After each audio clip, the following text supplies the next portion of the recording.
बिस्मिल्लाहिर्रहमानिर्रहीम। अस्सलाम वालेकुम नाज़रीन, मैं हूं फ़याज़ महमूद और आप देख रहे हैं फ़याज़ महमूद यूट्यूब चैनल। नाज़रीन, कहते हैं कि इंसान जब किसी के साथ बुरा करता है तो अल्टीमेटली ख़ुद ही फंस जाता है। आपको मालूम है कि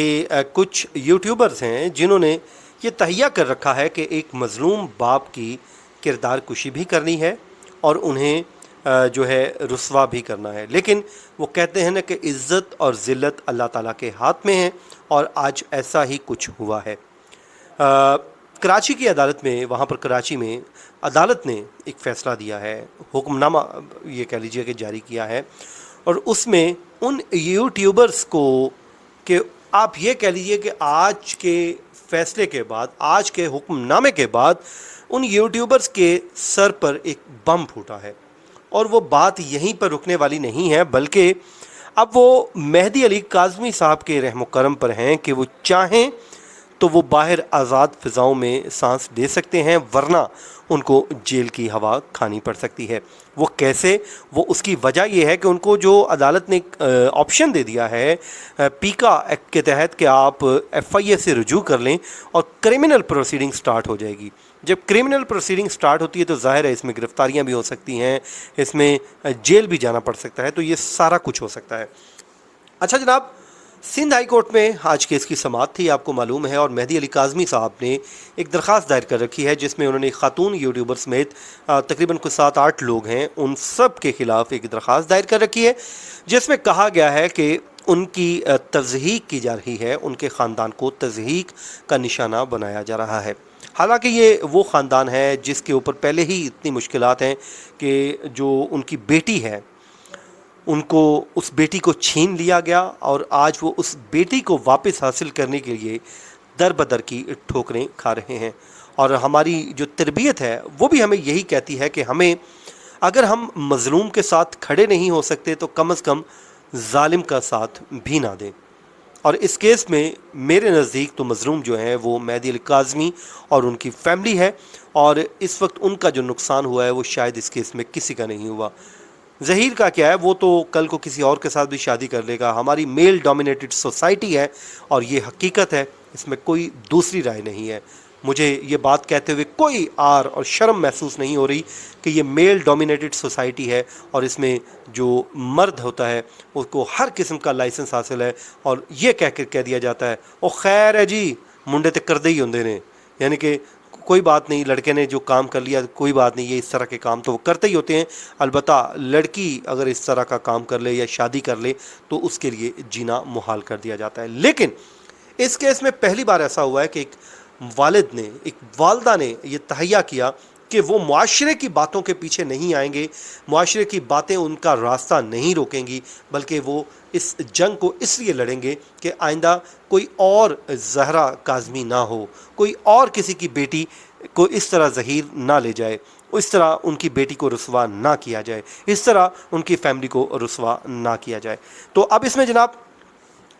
आज जब समाअत हुई तो मेहदी अली काज़मी साहब के वकील ने बताया कि जो तज़हीक का सिलसिला है वो भी जारी है और इस पे अदालत ने पीटीए हुक्काम और उसके अलावा जो दीगर महकमे हैं उन तमाम से जवाब भी तलब किया था।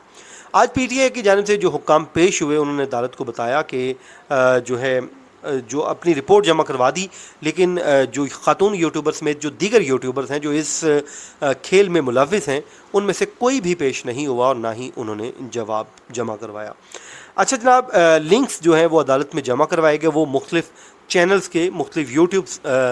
जो शोज़ हैं, लिंक्स हैं, वो अदालत में जमा करवाए गए जिसमें बताया गया कि ये जो है तज़हीक की गई है, इसमें इल्ज़ाम तराशी की गई है, बहतान तराशी की गई है। और उसके बाद जो अदालत है उसमें ये कहा है कि अदालत ने कहा कि जो लिंक्स हैं उनको आप ब्लॉक कर दें या उनको डिलीट करवाएं या ख़त्म करवाएं, ये इस हुक्म जारी कर दिया गया है पीटीए की जानिब से।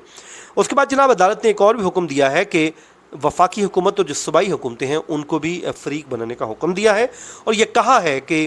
इस हवाले से कोई एक ऐसा मैकेनिज़्म होना चाहिए कि इस तरह के केसेस में रिपोर्टिंग का जो स्टैंडर्ड है वो क्या होना चाहिए और किस किस्म की रिपोर्टिंग हो सकती है, या फिर अगर कोई इस तरह झूठ बोलने में मुलविस हो तो उसके ख़िलाफ़ क्या कार्रवाई हो सकती है। अच्छा जनाब, अदालत से ये पूछा गया है, अदालत ने पूछा है हुकूमतों से कि आप अपना जवाब दें, रिपोर्ट भी जब मांगी है, और दरख्वास्त गुजार को ये हुक्म दिया है, मेहदी अली काज़मी को, कि अगर आपको लगता है कि आपके ख़िलाफ़ ये मामला चल रहा है तो ऑप्शन खुला है, और वो है पीका एक्ट के तहत आप FIA से रजू करें। और आपको मालूम है ये जो FIA है इस तरह के केसेस को पहले भी डील करती है, और ये भी कहा है कि PTA उन तमाम तर वीडियोज़ को डिलीट कर दे या ब्लॉक कर दे जो समझती है, क्योंकि कंटेंट का जो जायज़ा है वो PTA ले, और उसके बाद उन तमाम तर वीडियोज़ को ब्लॉक किया जाए या फिर उनको वहाँ पे डिलीट कर दिया जाए या ख़त्म कर दिया जाए। ये अदालत ने इख्तियार दे दिया है PTA को। अब वो जो ख़ातून यूट्यूबर्स में दीगर जो लोग हैं उन तमाम की जो वीडियोज़ हैं, ज़ाहिर है PTA उसको देखेगी, फिर एक रिपोर्ट जमा होगी। जब रिपोर्ट बन जाएगी नाजरीन, तो ये एक अदालती रिकॉर्ड पे आ जाएगा, और ये ख़वातीन जो ख़ातून समेत दीगर जो यूट्यूबर्स हैं वो मुश्किल में होंगे। और जब FIA को इख्तियार है कि वो क्रिमिनल प्रोसीडिंग आगाज़ कर सकता है, तो यकीनन ये उनके लिए एक मुश्किल मरहला होगा। और दरख्वास्त गुजार के वकील ने यह भी बताया कि जो तज़हीक का सिलसिला है वो थमा नहीं है, वो जारी है। और जिसके बाद अदालत ने PTA को हुक्म दिया कि जो नए को क्लिप हैं आप उनको भी, अगर आप समझते हैं कि वो जो है गैर ज़रूरी मवाद है जिसमें कानून की खिलाफ वर्जी की गई है, और आप समझते हैं कि ये ब्लॉक होना चाहिए, डिलीट होना चाहिए, तो उस पर आप कार्रवाई करें। और बार बार इस हवाले से अदालत को अब अहकामात देने की ज़रूरत नहीं है। उसके अलावा जनाब मुल्ज़िम जो ज़हीर है और शब्बीर, इनकी जानिब से ज़ाहिर ना जवाब जमा हुआ, ना कोई पेश हुआ, और कोई वकील भी इसमें सामने नहीं आया। लेकिन नाज़रीन, मैं आखिर में ये बात करना चाहूँगा कि जो बहतान तराशी है वो बड़ी ख़तरनाक होती है। जैसे एक रावलपिंडी में वाक़या पेश आया एक डॉक्टर साहिबा के साथ, तो नाज़रीन वो मैं जब वाक़या देखता हूँ तो मुझे खौफ आता है कि अल्लाह ताला हमें माफ़ करे कि हम लोग ख़बर देते वक्त भूल जाते हैं कि हमारी एक छोटी सी ख़बर न जाने कितनी ज़िंदगियां बर्बाद कर देगी। अब उस केस में भी पिंडी में यही हुआ कि ख़ातून के ऊपर इल्ज़ाम लग गया कि वो खून पीती हैं, अस्तगफिरुल्लाह। और वो सिर्फ़ एक ट्वीट किया, और उस ट्वीट ने जंगल में आग की तरह फैल गया, और देखते ही देखते वो उसने उस फैमिली को तबाह करके रख दिया। अब वो जो ख़ातून डॉक्टर हैं उनका एक करियर था, हाउस जॉब चल रही थी, इतना शानदार करियर लेके आई थी, लेकिन आज वो बेचारी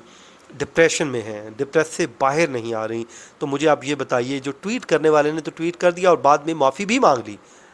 क्या उसको वो जो तशद्दुद उसके ऊपर मेंटल टॉर्चर हुआ है, क्या वो कभी वापस मिलेगा? वो अभी उस ट्रॉमा से बाहर नहीं आ पा रही, वो हॉस्पिटल नहीं जा रही, उसका करियर जो है तबाह हो गया, पूरी फैमिली जो है डिस्टर्ब है, वो आखिर कहाँ जाएं? तो नाज़रीन, कुछ चीज़ों का हिसाब हमें ज़रूर देना पड़ेगा आखिरत में जाके भी। और मैं इन यूट्यूबर से भी यही कहूँगा कि ये यूट्यूब की कमाई यहीं रह जाएगी, कम से कम सच ज़रूर बोलिए। मुझे दीजिए इजाज़त, अपनी दुआओं में याद रखिए। अल्लाह ने के बान।